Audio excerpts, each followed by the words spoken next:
Welcome to RezoBiz. This week's episode is going to be one of three of a quick koa construction. And I just got to say build. It sounds redundant when you say construction and build, but there it is. Anyhow, I hope you enjoy the video, and here we go. Hi, I'm Byrl with Byrl Guitars, and this is RezoBiz, where everything is greater with a resonator.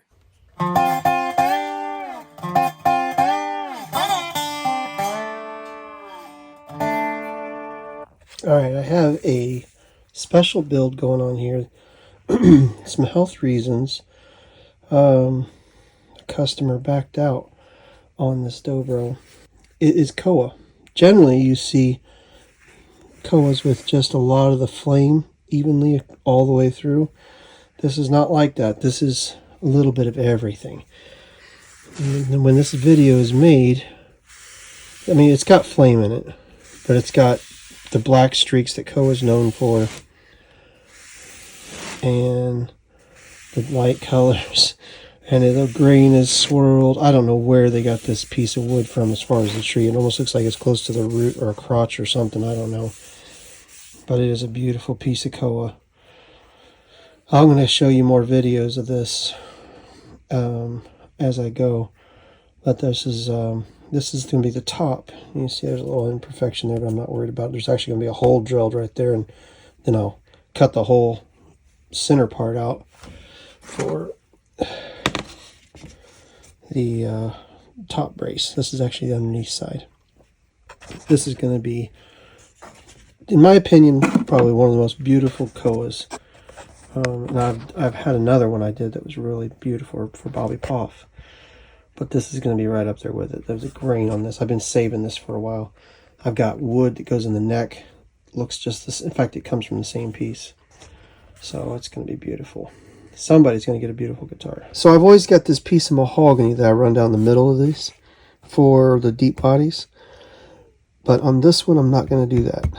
I'm going to use some of this koa to run down the back. And then I have these...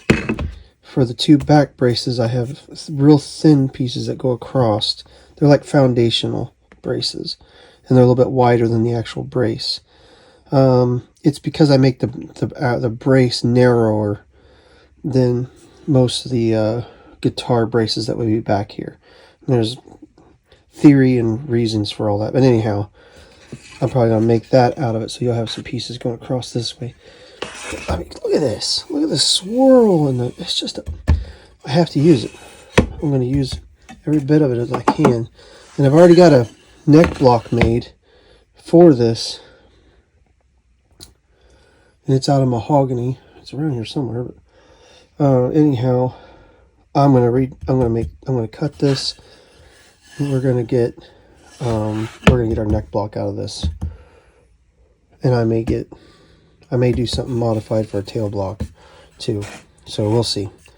But I'm just going to use every bit of this. This wood is so special, so cool.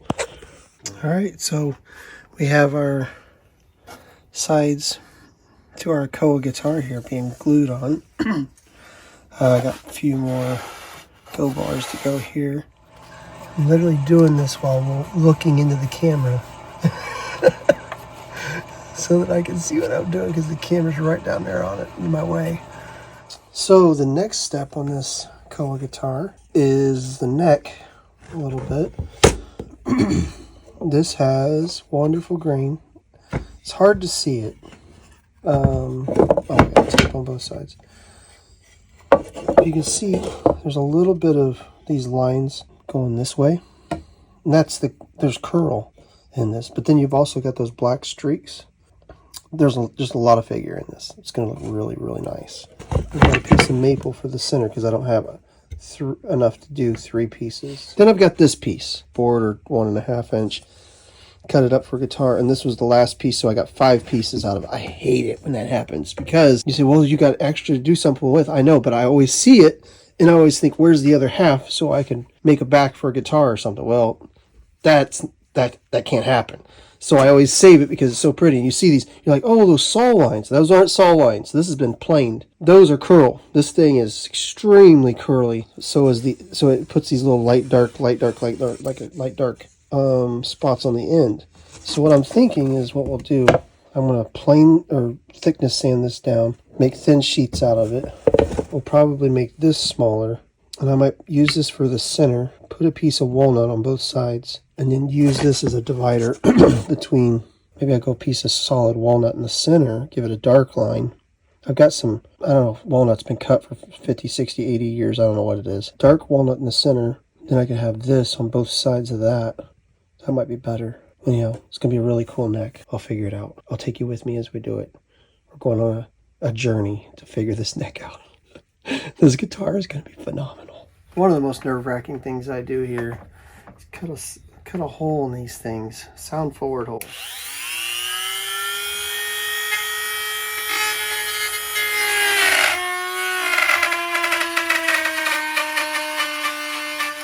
Alright, glad that's over. I'm going to clean it up a little bit right there, but there. We officially have a hole in the side of our dobro.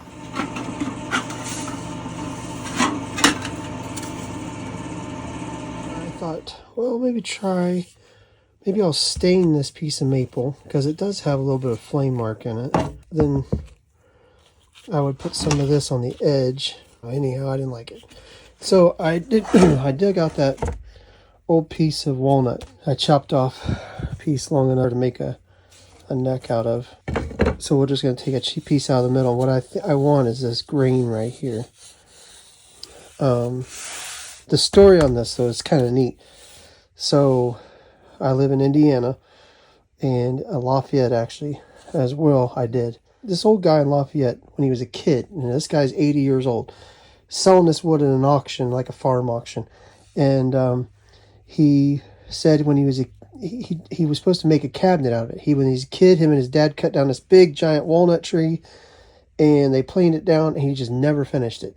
Finally, he kept it and he kept it. Now he's just selling his stuff, and this wood is from when he was a kid. So I know where it comes from, and I know that a few years ago he's telling me, he's 80 years old. He did it when he was a teenager. So this tree is old because it was a big tree. Some of my boards are fairly big, but we're gonna use this. All my pieces. This is a 3-piece tail piece, so I can make it thinner. All of that is this walnut. I use all my tail pieces come from this old aged walnut. So anyhow, we're gonna use this for the neck. I don't know if that's interesting to you, but it thrills me. So I got my stuff cut out. I know it looks like a kind of a mess. I didn't get anything cut even, but what I do is everything's cut big. Everything's got to fit within the green, inside the green line, so we're all good. And once I glue it up, then I just cut it all flush. Nice old walnut, flame maple bits to put in the side. I think that'll look pretty neat. All right, so now we have a neck sandwich.